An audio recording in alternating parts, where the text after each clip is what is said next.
1844, October, Friedrich Nietzsche is born. Friedrich Nietzsche was born outside of Leipzig, Germany. A very prominent family, to a very prominent family. Nietzsche happens to be the first son of three children. His youngest sister would later go to change his works, specifically The Will of Power, to focus, to follow what the Nazi Party was looking for, to push. Nietzsche himself would not have agreed with anything that the Nazi Party said. Nietzsche believed in three things above all else. He believed that there was no point in God being a part of culture.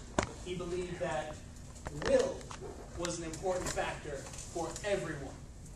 And he believed that time was not only cyclical, but it repeated itself exactly the same.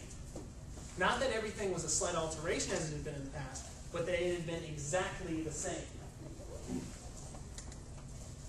Nietzsche was influenced by American writers, specifically transcendentalists. The transcendentalists he was inspired by primarily included Ralph Waldo Emerson.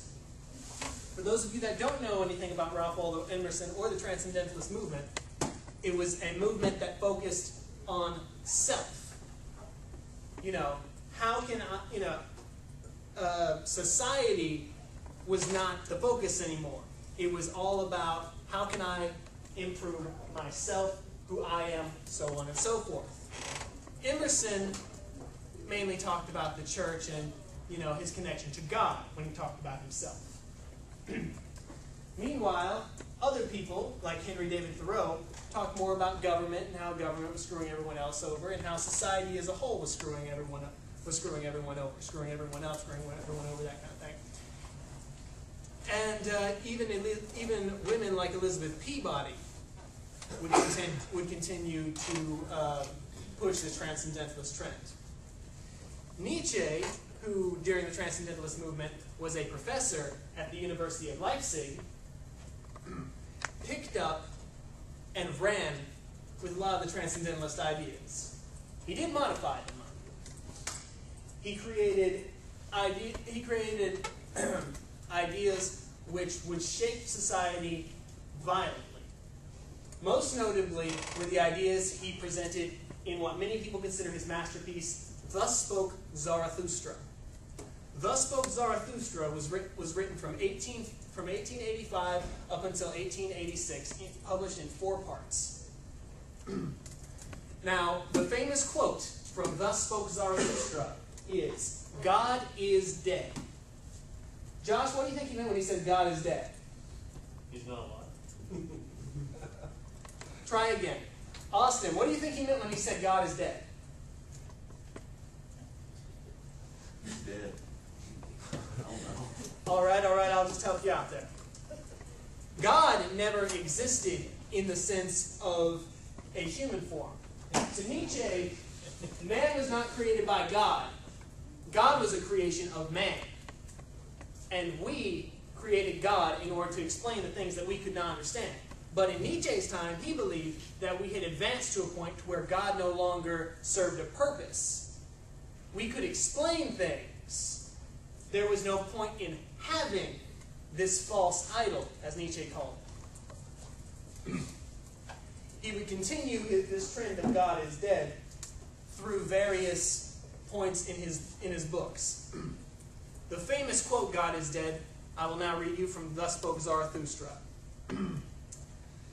"But when Zarathustra was alone, he spoke thus to his heart.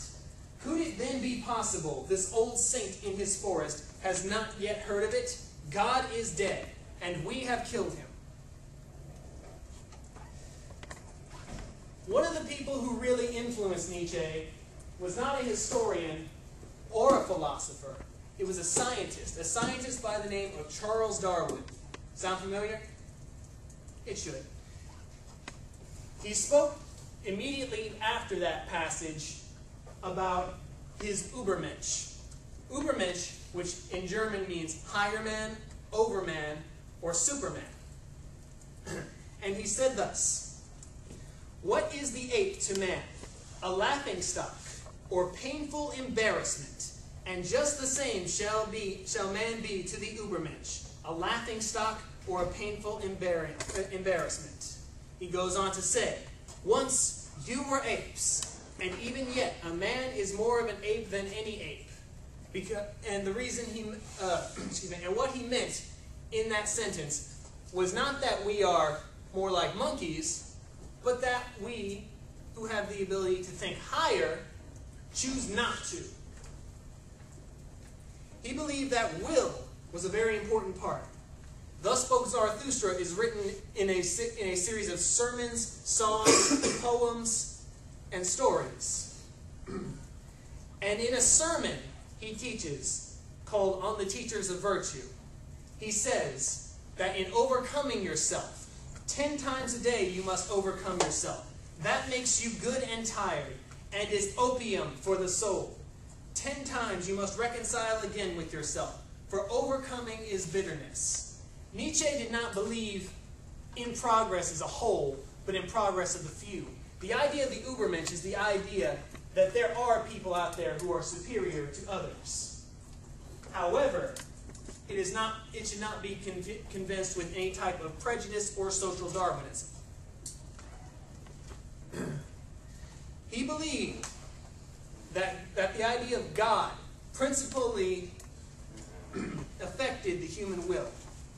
He believed that good and evil, and joy and pain, and I and you, colored smoke they seemed to me before creative eyes. The Creator wanted to look away from himself, so he created the world.